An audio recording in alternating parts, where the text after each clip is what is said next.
You're watching Forsaken Joe. Don't forget to like and subscribe. Enjoy the story. Let's begin. I walked into the gala like I owned the place. Black tie event for the mayor's re-election kickoff. A room full of champagne-flushed faces and high-priced smiles. It should have been my moment. The night I'd finally step into the light, announce who I was, and where I'd come from. I was going to tell them, all of them, that I was the son of Senator David Hale. His legacy, his money, the reason Lori's campaign even existed in the first place. I was going to make sure everyone knew how far I'd gone to back her up, how I'd put my name, my past, on the line to push her forward. But then Lori took the stage, standing beside Eric, her campaign manager, holding his hand like it was the most natural thing in the world. I froze. No, it wasn't just her. It was them. They were in it together, a pair. No smile, no nod in my direction. Not even a glance. The crowd hushed as Lori grabbed the mic, her eyes shining like she was about to drop some big, world-changing news. I thought she might finally acknowledge me, that we'd announce our marriage, maybe even the baby we'd been talking about.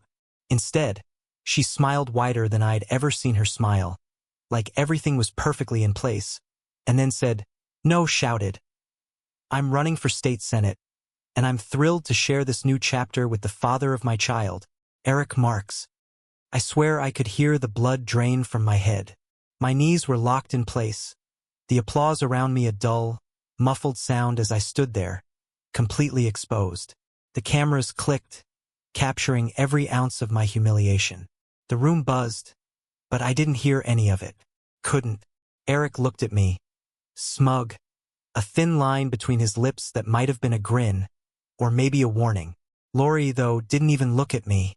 She was glowing, pregnant, proud, and wrapped up in the crowd's adoration. My body moved like it wasn't mine.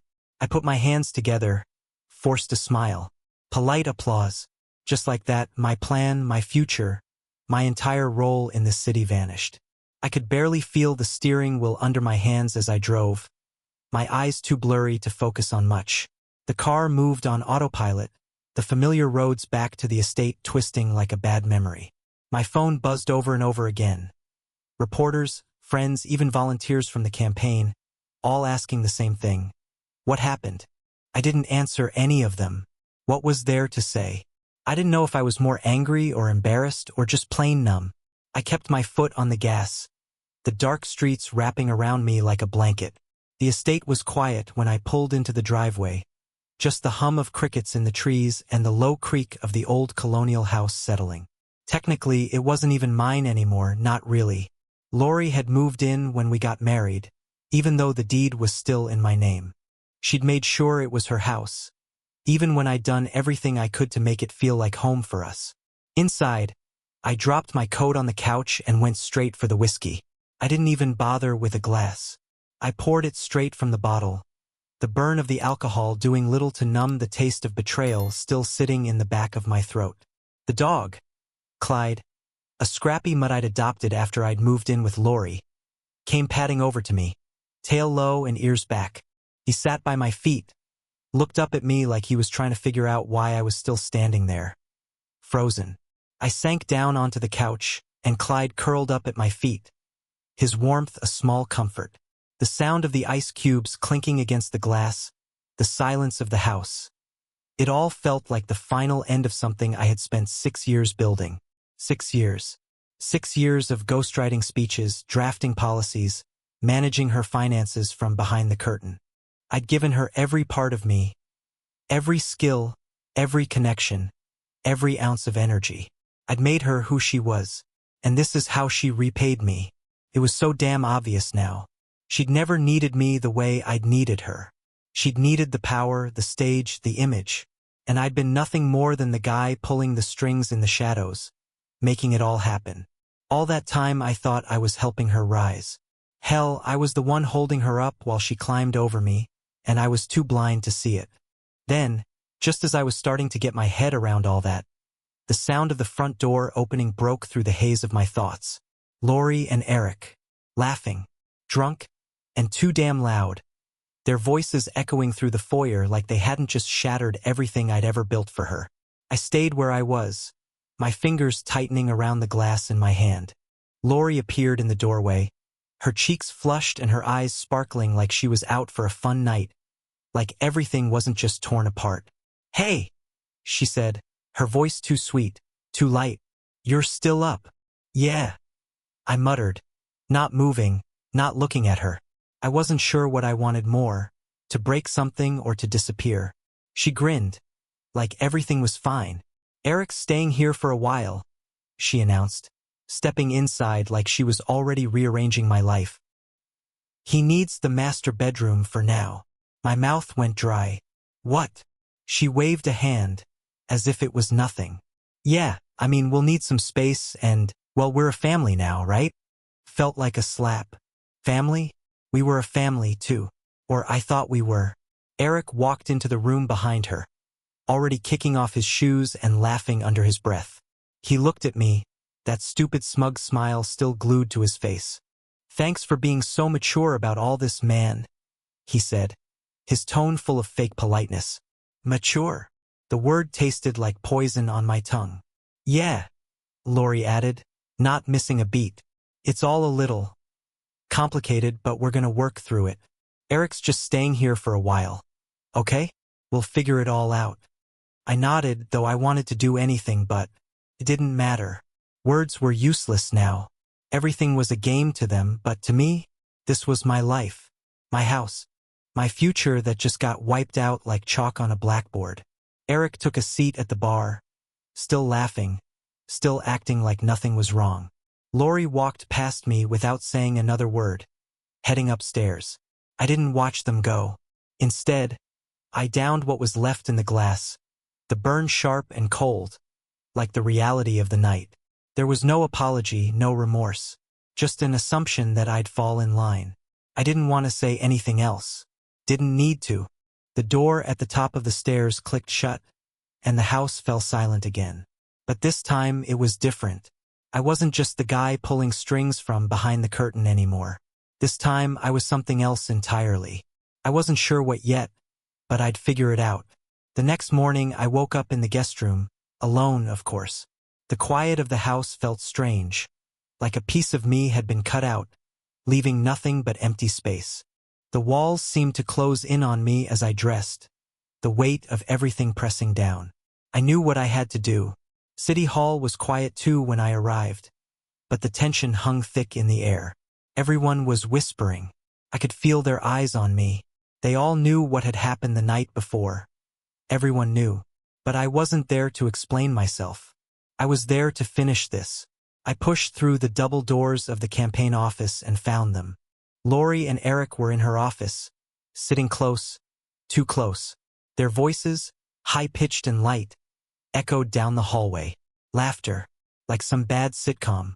She hadn't even bothered to look up when I entered.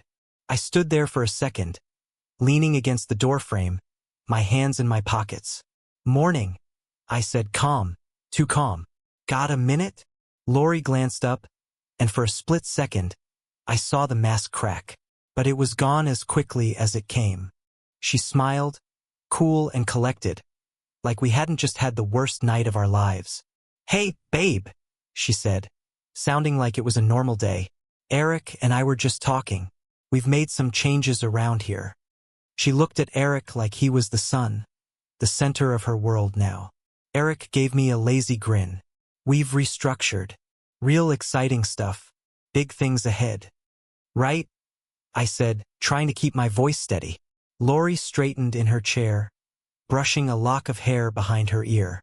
"We've decided to form a new team. A civic strategy unit, in fact. Eric's gonna head it and, well, we'd like you to report to him from now on." She paused, watching me for a reaction, but I gave her nothing. I felt a muscle in my jaw tighten, but I didn't flinch. "So, you're putting me under him?" I asked, already knowing the answer. "Yep, he's handling everything now. He's got fresh ideas." Lori's voice was light, airy, like this was nothing. Like it didn't matter that I'd been the one keeping the gears of this campaign turning for the last 6 years. I reached into my briefcase and pulled out the letter I'd written last night. I hadn't planned on using it until now, but I'd kept it close just in case. My hand was steady as I placed the resignation letter on her desk, sliding it across to her like it didn't sting. Her eyes widened. Eric's face froze. Neither of them said a word at first. Is this? Lori trailed off, glancing at Eric. Yeah, I said, my voice calm and final. I'm done. The silence that followed was thick, the kind that hangs in the air and makes it hard to breathe. Lori's face tightened, but she kept her cool. This isn't about you, you know? It's about the optics. Think about how this looks, how it's going to be for the campaign if you just walk away. Her words were calculated, but they felt empty. I wasn't looking for her approval, wasn't interested in saving her image. Not anymore. I've thought about it, I said, straightening up, and I don't care about the optics. You two made your choice. I'm making mine. I turned to leave, not looking back. There was nothing more to say. Just as I reached the door, the sound of footsteps came from the hall. I glanced over my shoulder to see one of the state Democratic funders. Thomas, I think his name was, walking into the office. He stopped when he saw me, eyes widening. You're? He began, but stopped when he saw the resignation letter still on the desk. Yeah, I said, barely sparing him a glance. You might want to talk to her about it. With that, I walked out, the sound of my shoes on the tile echoing louder than the words I hadn't said. I didn't need to hear the rest. I knew what was coming. I knew exactly how it would all play out, and I didn't care. I drove back to the estate, my head still buzzing with the same numb shock from the morning. The house felt even colder when I stepped through the door, the emptiness of it all sinking in deep. I didn't want to be alone with my thoughts for too long, so I called the one person I knew could help me navigate this mess. My father's old friend, Walter. He was a political strategist who'd worked with senators, campaign managers, anyone with money and power. Walter was a man who never liked being on the sidelines, but he didn't care about getting rich off the system either. He'd made his living exposing the cracks in the foundation, and now I needed him to show me what kind of damage Lori and Eric had done. He met me in the study, the room heavy with the scent of old books and leather, a place my father had spent countless hours with his own contacts, plotting deals and working angles. Walter sat across from me at the table, his eyes sharp as ever, even though his hair had turned mostly silver. I've been watching her for a while, he said quietly, as if the walls were listening. Lori, something didn't add up. She's always been a little too eager to skirt the line between legal and not. I sat back in my chair, waiting for him to pull out the evidence. I could feel the rage building behind my ribs. Lori and Eric, they'd been playing a game with my life, my name, my connections. But I wasn't sure exactly how deep the rot went. Walter slid a thick folder across the table toward me. This, he said, is what I've been able to piece together. I opened it slowly. Inside were documents, spreadsheets, emails, everything meticulously organized, like a trail leading straight to the heart of their schemes. There were numbers showing huge sums of money funneled into a nonprofit that didn't exist. Public grants, tax-exempt status. And there it was, Civic Improvement Initiative, a name that sounded good enough to sell to the public. But in reality, it was nothing but smoke and mirrors. Walter leaned forward, his face grim. Eric pushed her to use your connections, your name, to get these grants. They were pretending to be working for the community, but all they were doing was lining their pockets. I ran my hand through my hair, the weight of it all sinking in. My face felt hot, like it was on fire. I had been the one pushing Lori forward, supporting her every step of the way, and all the while they were using me to hide their corruption. I had been the perfect cover, the invisible partner. I stared down at the papers, the sick feeling in my gut growing stronger. How long have they been doing this? I asked, my voice barely above a whisper. Over a year, Walter said. They thought you were a ghost, that you wouldn't notice or care. They used you to make themselves look legitimate while they embezzled funds. It's a good-sized operation, one big enough to ruin them if it ever comes to light. I took a deep breath, letting the weight of the words hit me. I had been a ghost to them, invisible, just another part of the scenery that helped their rise. But no more. Walter sat back, his eyes steady on me. You can't just walk away, not now. You need to make them regret underestimating you. I let the silence sit between us for a beat. The words felt like they were burning in my chest, but I was done staying in the shadows. Time to show them I'm not a ghost anymore, I said, my voice low but certain. Time to make sure they know what a real reckoning looks like. Walter gave a slow nod. He was right, and now I had the proof to bring them down. The following morning, I sat at my desk, staring at the pile of documents Walter had given me. The weight of it was suffocating, like it had become my responsibility to burn everything to the ground. I'd always been good at working from the shadows, but today, I had to do it differently. The first step was clean, no fingerprints, no trace back to me. I called in a favor from an old contact at the State Ethics Commission. I'd used a fake name, nothing too clever, just enough to make it harder to trace. I filed the complaint using an anonymous account, uploading every damning document Walter had handed me. The emails, the fake nonprofit filings, the transfers of money that had nothing to do with community initiatives, and everything to do with lining their pockets. I hit send, and a part of me felt relieved, like the release of a breath I hadn't even realized I'd been holding. But another part, well, that part was still bracing for the fall. Then I walked over to my lawyer's office.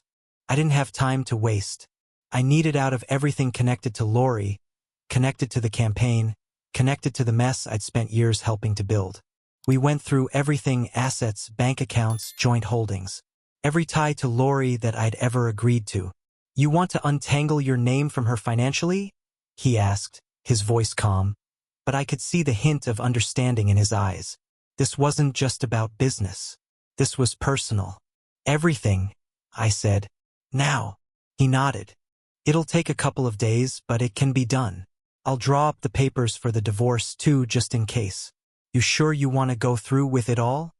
I didn't hesitate. Yes. He didn't ask any more questions. We finalized the papers, and I walked out of there feeling lighter. Like the chains that had been dragging behind me for so long were finally gone. Back at the estate, the house felt empty again, but this time it was quieter, more final. I grabbed a bottle of whiskey, poured myself a glass, and sat by the window, staring out at the yard. I couldn't shake the image of Lori's face on the TV this morning. There she was, all smiles, glowing with that damn pregnancy, playing the part of the dedicated public servant, the mother-to-be, the woman everyone should be rooting for. She was playing the crowd like she had all along. But the reality was, she was the one who'd used me, used my name, my legacy to prop up her lies, and I had all the proof to bring it down. I didn't have long to sit with the thought.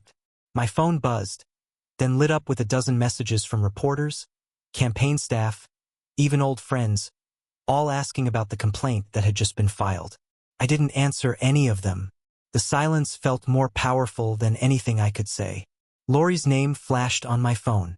I ignored it. She called again, and again. The phone buzzed a fourth time, but I just turned it face down and poured another drink. I was done. No more conversations, no more pretending. Not with her. Not with anyone. The next morning, I woke up to the news. My phone exploded with notifications. I glanced at one headline: City Hall raided by state auditors. I didn't need to read the whole article to know what it meant. The investigators were already digging into Lori's campaign, into everything she and Eric had built. The state had the evidence they needed now. My phone lit up again, a series of texts flooding in. Most of them from people I hadn't heard from in months. Did you see this? Holy shit, what's going on? Is this your doing? I stayed silent. No need to respond. Lori called again, and again. The phone buzzing on the table, taunting me. I didn't pick up. Not this time. Let her chase me. Let her wonder if I had any part in it all. Let her spin whatever story she wanted. It didn't matter anymore. What mattered was that I had pulled the trigger. What mattered was the crash that was coming for them. And I wouldn't be there to watch it. The call came a few days later. Lori. She wanted to meet.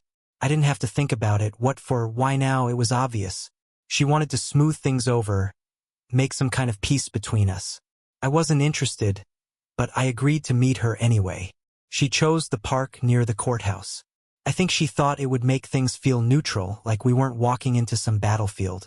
The autumn air was crisp, leaves scattered across the benches, the sound of wind moving through branches above. The place felt far too quiet for the conversation that was about to happen. She was sitting on one of the benches when I arrived, her back straight, her hands folded in her lap like she was trying to hold herself together. The pregnancy was starting to show now, rounding out her stomach in a way that almost made her look fragile. She wasn't fragile, not by a long shot. When she saw me, she stood up slowly, like she was bracing for something. "Thanks for meeting me," she said, her voice tight. I know this isn't easy, but we need to talk." I didn't sit. I just stood there waiting for her to get to the point. Her eyes flicked to the ground for a second, then back up to me. "Look, about the baby. The dates don't line up, okay? And I know you probably already figured this out, but..." She stopped, like she was trying to find the right words, or maybe just the courage to keep going. I crossed my arms, waiting for her to finish. "It might be yours," she said finally. "Eric and we got caught up. I was under a lot of pressure. He was pushing me, and I just wanted to keep my career alive. You have to believe me." I didn't say anything. There was no point. She dug herself in deep with that lie, and now she was trying to crawl her way out of it. She swallowed hard, her hands twisting together. I was manipulated by Eric, and I messed up. I messed everything up. I didn't feel sorry for her. I didn't know what I felt, but it wasn't sympathy. "I'm not here to make excuses for myself," she said quickly. "But I need you to understand something. The baby's not about me and you anymore. It's about doing the right thing for him. For the kid." My jaw tightened. She was still using the same tone, the one that made everything sound like it was for the good of everyone else but her. But I was past caring about her excuses. "Okay," I said, nodding slowly. "We'll do a paternity test." Her face softened, like that was what she'd been hoping for. "We'll get it done through the lawyers, so there's no questions. I want to do this right for the baby." She said the word like it was sacred, like it could fix everything. I stared at her for a moment, trying to process what she was really asking. She wasn't trying to fix us. She wasn't even apologizing for the mess she'd made. She was only asking me to step up for the baby, her baby, not mine. But I wasn't about to get roped back into whatever life she'd built for herself. I wasn't her backup anymore. "This isn't about us anymore, Lori," I said, my voice flat. "I'll step up if the kid's mine. I'll be there for him. But I'm not stepping back into that house." Her eyes flickered for a moment, but she nodded. "I understand." And that was it. No apology. No real acknowledgement of everything I'd lost. She just nodded, like she was relieved I wasn't throwing a tantrum.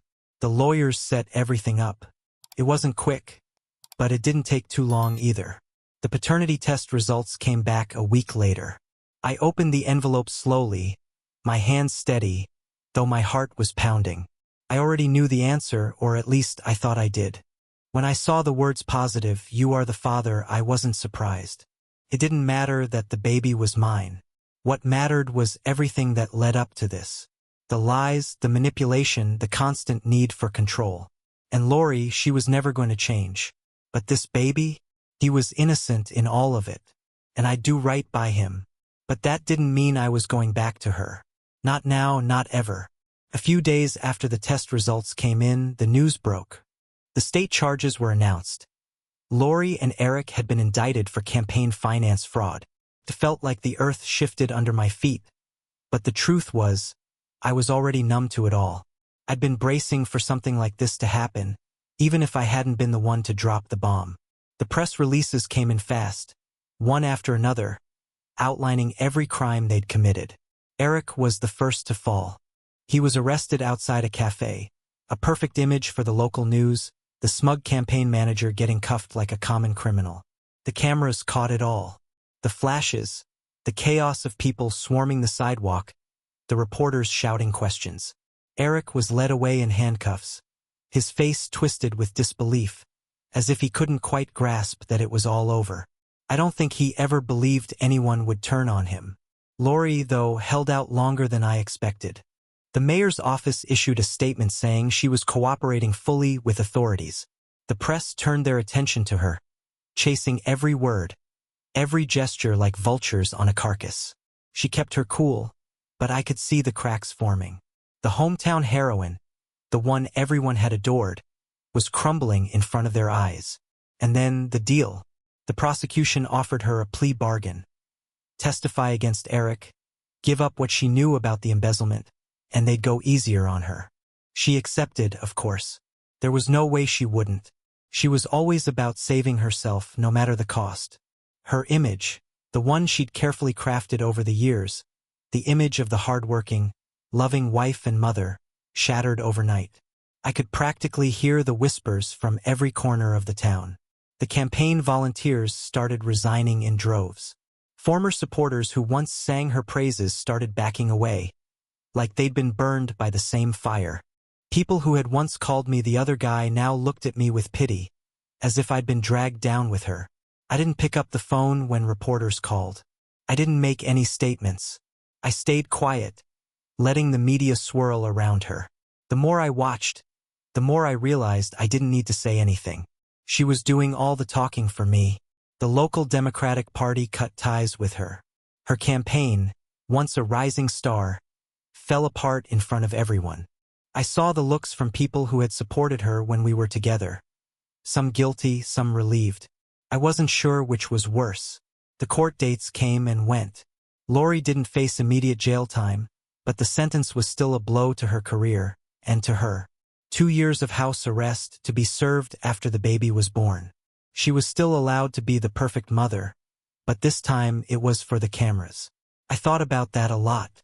How she'd spent so much time trying to sell herself as a hero to everyone else. But in the end, she couldn't even save herself. Through all of this, I stayed away from her. No calls, no visits, no meetings. She'd done enough damage.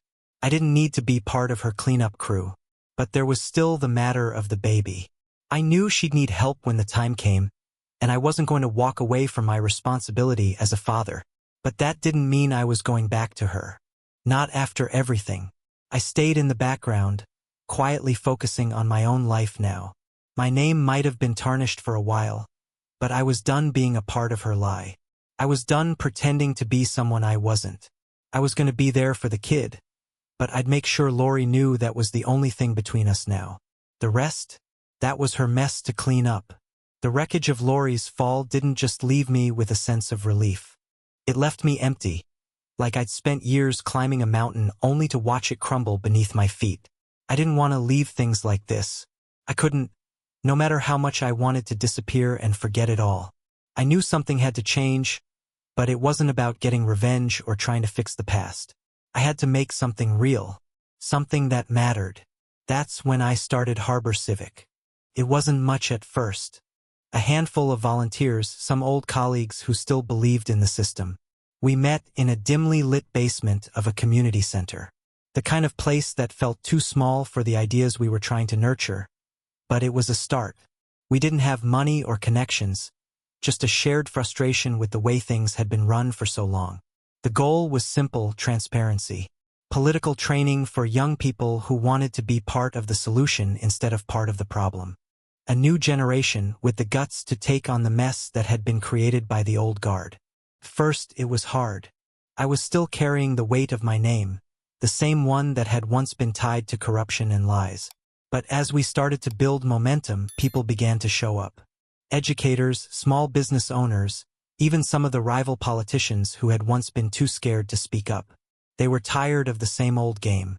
And then there was Lily.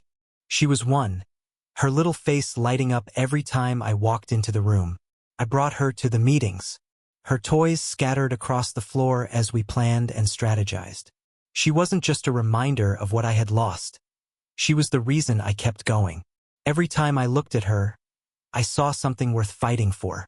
We worked out of that basement for months, building the foundation, talking to anyone who would listen, fighting for every ounce of credibility. We didn't ask for donations, didn't beg for support, we just kept working. And slowly it started to take off.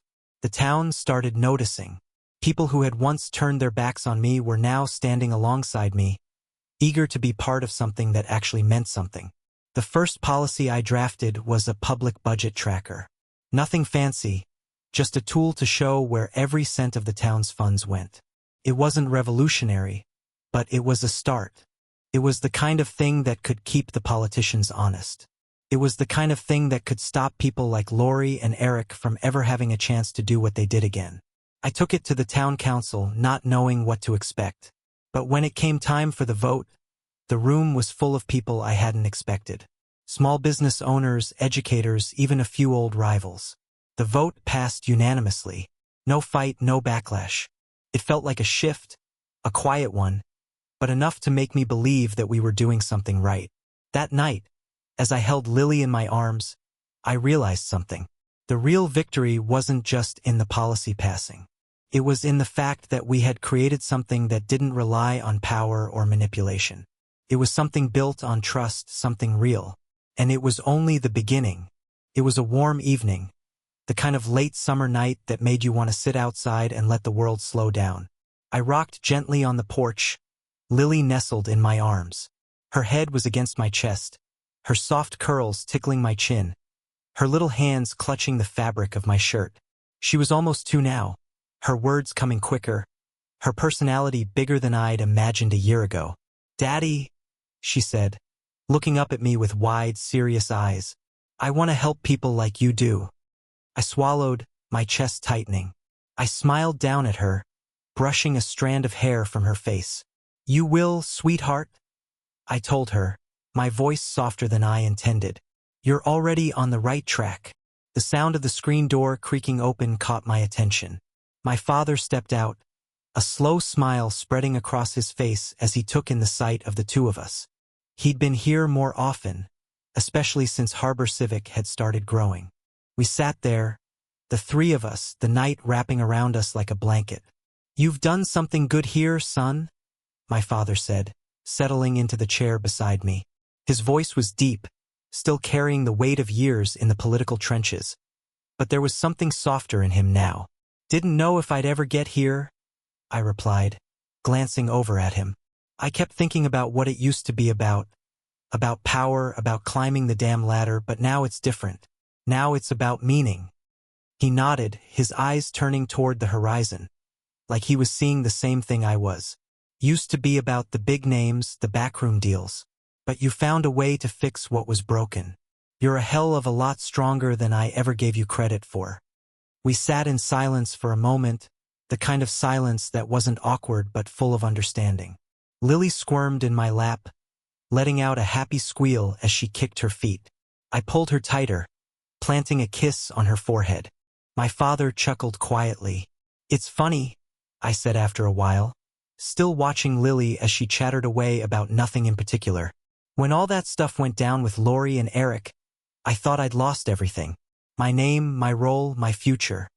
You didn't lose everything, son. You lost everything fake," my father said, his voice low. "But you built something real. And that's a hell of a lot more than most people ever get." I didn't know how to respond to that. Maybe because it was true. The Harbor Civic Initiative had grown into something bigger than I'd ever expected. Statewide. A model for transparency and young leadership. It wasn't about me anymore. It was about all the people who'd believed in it with me. And there, in the quiet of that evening, with Lily giggling in my arms and my father beside me, I realized something. I hadn't just built something for others. I'd built something for myself, too.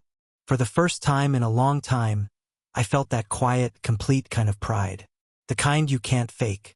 I looked down at Lily again, the future in her bright eyes, and thought back to that night at the gala. Everything I'd lost, everything fake, everything hollow was gone. And what I had now, this was real.